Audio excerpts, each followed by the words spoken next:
부모를 위한 현명한 재정 관리, 자녀를 지원하면서 노후를 지키는 법. 좋은 부모의 숨겨진 대가. 이모 씨는 수십 년간 안정적인 삶을 위해 노력해왔습니다. 작은 집을 마련하고 적당한 저축을 유지하며 노후를 위한 보험에도 가입했습니다. 그런데 딸이 위기를 맞았습니다. 늘어나는 학자금 대출과 예상치 못한 해고로 어려움을 겪게 되자 사랑에서 우러나온 마음으로 이모 씨는 집을 팔고 보험을 해약해 딸을 도왔습니다.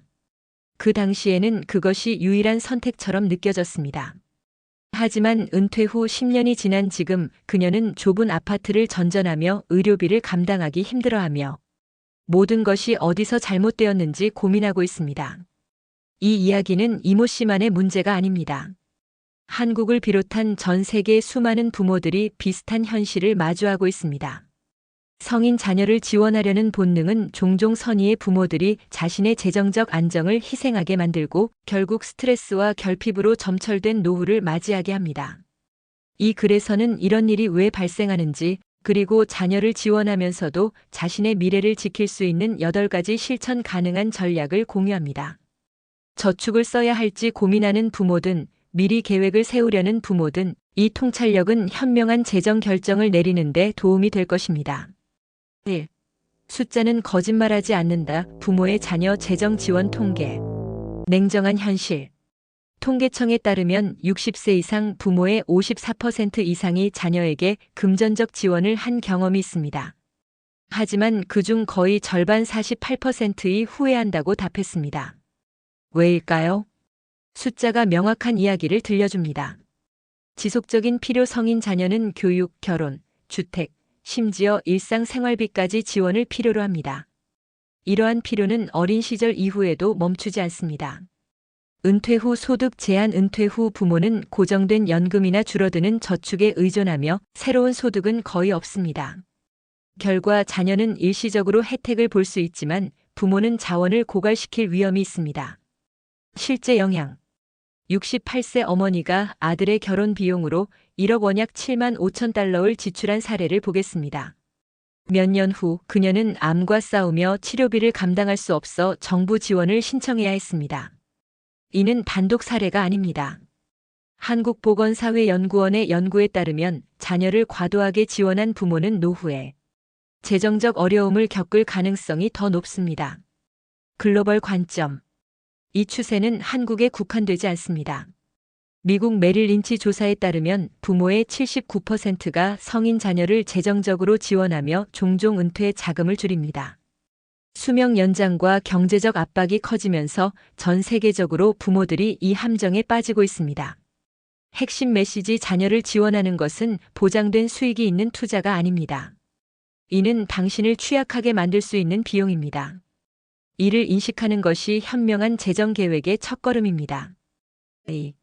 부모가 과도하게 지원하는 이유. 심리학적 분석. 감정적 동인. 왜 부모는 자녀를 위해 미래를 위험에 빠뜨릴까요? 심리학이 답을 제공합니다. 보상. 나는 어려움을 겪었으니 내 자녀는 더 쉽게 살게 하고 싶다. 어려움을 겪은 부모는 종종 과도하게 보상하려 합니다. 예를 들어 비용이 크더라도 자녀의 교육비를 전액 지원하는 경우입니다. 죄책감. 바빠서 충분히 돌보지 못했으니 돈으로라도 보상하자. 이는 자녀의 성장기에 장시간 일한 부모에게 흔합니다. 통제. 내가 도와줬으니 너는 내 말을 들어야 해. 재정적 지원은 성인 자녀의 선택에 영향을 미치는 도구가 될 수 있습니다. 부작용. 이러한 감정은 사랑에서 비롯되지만 역효과를 낳을 수 있습니다. 자녀는 손쉬운 지원에 의존하게 되어 스스로 재정을 관리할 동기를 잃습니다. 반면 부모는 주는 행위에 중독되어 저축과 정서적 자원을 고갈시킵니다. 시간이 지나면 이는 원망으로 이어질 수 있습니다. 자녀는 답답함을 느끼고 부모는 감사받지 못한다고 느낍니다. 전문가 통찰. 심리학자 김수연 박사는 과도한 지원은 종종 부모의 버림받음이나 실패에 대한 두려움에서 비롯됩니다. 하지만 진정한 지원은 의존이 아닌 독립을 키웁니다. 미국 심리학회의 연구에 따르면 부모의 과도한 지원은 성인 자녀의 재정적 성숙을 지연시킵니다. 행동 단계. 자신의 동기를 반성하세요. 사랑에서 우러나온 도움인가, 죄책감에서 비롯된 것인가? 일기 쓰기나 상담이 감정과 이성을 분리하는 데 도움이 될 수 있습니다. 3. 자녀의 재정 상태 평가 단계별 가이드. 감정적 반응을 넘어 자녀가 도움이 필요해라고 말할 때 본능적으로 행동하기 쉽습니다. 하지만 잠시 멈추고 다음 단계로 객관적으로 상황을 평가하세요. 1.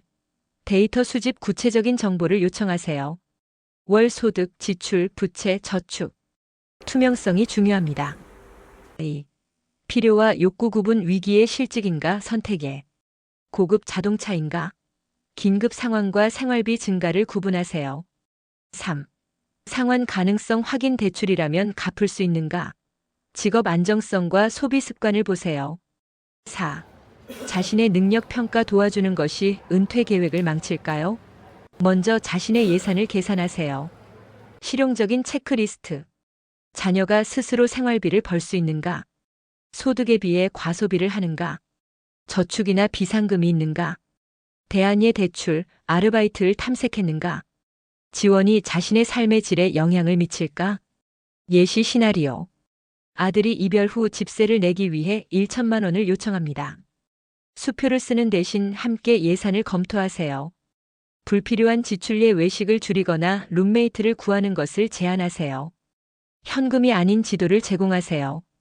핵심 메시지 은퇴 자금은 자녀의 재정적 공백을 메우는 안전망이 아닙니다. 객관적 분석은 당신과 자녀를 모두 보호합니다. 4. 타이밍이 중요하다. 지금 지원할 것인가, 나중에 줄 것인가? 자산 이전의 두 가지 경로. 자녀를 지금 도와야 할까요? 아니면 나중에 남겨야 할까요? 다음은 분석입니다. 생전 증여. 장점. 즉각적인 영향. 자녀가 필요할 때 주택 계약금을 지원. 형제 간 분쟁을 직접 중재할 수 있음. 단점. 은퇴 자금을 줄입니다. 증여세가 발생할 수 있습니다. 한국에서는 10년간 5천만 원 초과시 과세. 사후 상속. 장점. 자산을 온전히 유지할 수 있습니다. 세금 계획이 가능합니다. 한국의 상속세 면제. 단점. 불명확할 경우 가족 갈등 위험이 있습니다. 자녀가 자산을 어떻게 사용할지 통제할 수 없습니다. 고려해야 할 시나리오. 조기 지원 딸의 스타트업에 2천만 원을 증여하면 경력을 시작할 수 있지만 여유가 있을 때만 하세요. 나중에 유산 유언으로 집을 남기면 먼저 편안하게 살 수 있지만 명확한 유산 계획이 필요합니다. 전문가 팁. 생전 증여는 필수적인 것에 한정하세요 라고 재무설계사 박민주는 말합니다. 자세한 유언장과 신탁은 현재를 고갈시키지 않으면서 유산을 보호할 수 있습니다. 5. 안전한 노후를 위한 금융도구. 안전망 구축. 다음 옵션으로 미래를 보호하세요. 1. 연금. 국민연금 기본 생활비를 보장합니다. 온라인으로 예상 수령액을 확인하세요. 개인연금 소득을 보충합니다. 복리 성장을 위해 일찍 시작하세요. 2. 건강보험. 국민건강보험 필수적이지만 제한적입니다. 실손보험 추가 비용을 커버합니다. 65세 이전에 가입하여 저렴한 요금을 고정하세요. 3. 주택연금. 집을 담보로 월 소득을 받습니다. 자산은 풍부하지만 현금이 부족할 때 이상적입니다. 추가 전략. 비상금 612개월치 생활비를 유동성 있는 계좌에 저축하세요. 투자 주식, 채권, 리츠로 다양화하세요. 나이에 따라 위험을 조정하세요. 장기 요양보험 증가하는 의료비에 대비하세요. 예시 5억 원짜리 집을 가진 60세 노인은 주택연금을 통해 월 150만 원의 소득을 얻을 수 있으며 저축은 비상용으로 남깁니다. 핵심 메시지 재정적 안정이 우선입니다. 그래야 지속적으로 타인을 지원할 수 있습니다. 6. 자녀와의 돈 이야기 효과적인 대화법. 어려운 대화를 탐색하기. 자녀가 도움을 요청할 때 다음 응답을 시도하세요. 지원하고 싶지만 지금 내 예산으로는 어렵다. 이건 내가 스스로 해결할 수 있다고 생각해. 돈 없이 어떻게 도울까? 재정 상담을 받아보는 건 어때? 좋은 아이디어를 얻을 수 있을 거야. 성공을 위한 팁. 1. 공감. 스트레스 받는 거 이해해. 함께 해결해보자. 2. 한계 설정. 현금은 줄 수 없지만 아이디어를 내는 건 도울 수 있어. 3. 책임 전가 앞으로 이걸 어떻게 커버할 계획이야? 역할극. 자녀 아빠 자동차 할부금으로 500만 원이 필요해. 당신 급한 건 알겠어. 지출을 살펴보자. 뭔가 팔거나 아르바이트를 해보는 건 어때? 목표 관계를 유지하면서 자녀의 독립성을 키우세요. 7. 법적 교훈 돈을 둘러싼 가족 분쟁. 경고 사례. 사례일 아버지가 장남에게 아파트를 증여했습니다. 사망 후 다른 자녀들이 소송을 제기해 가족이 분열되었습니다. 법원은 증여를 인정했지만 신뢰는 잃었습니다. 사례의 어머니가 유언 없이 사망했습니다. 막내가 저축을 모두 써버리자 형제들이 유산 소송을 제기했습니다. 법적 비용이 유산을 갉아먹었고 관계는 단절되었습니다. 교훈. 돈은 명확한 계획 없이 가족을 분열시킵니다. 소통과 문서화가 혼란을 방지합니다. 선제적 조치. 유언장을 작성하세요. 누가 무엇을 받는지 명시하세요. 자녀들과 계획을 공유하세요. 가족 회의를 열어보세요. 복잡한 유산은 변호사나 중재자를 고용하세요. 예시 내 집은 세 자녀에게 동등하게 간다는 간단한 유언장이 사례일의 가족을 구할 수 있었습니다. 8. 전문가의 지혜 도움과 희생의 차이. 공통된 의견.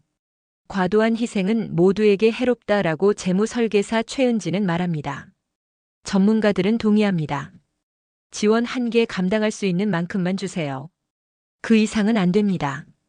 성장 촉진 거절은 자녀의 회복력을 키웁니다. 신화버리기 내가 없으면 안 되는 사실이 아닌 두려움입니다. 권위 있는 목소리. 치료사 사랑은 자녀가 스스로 고군분투하고 성공하게 합니다. 설계사 은퇴는 협상 불가입니다. 청구서처럼 취급하세요. 실천 가능한 조언 재량 소득의 10%로 지원을 제한하세요. 일찍 예산을 가르치세요.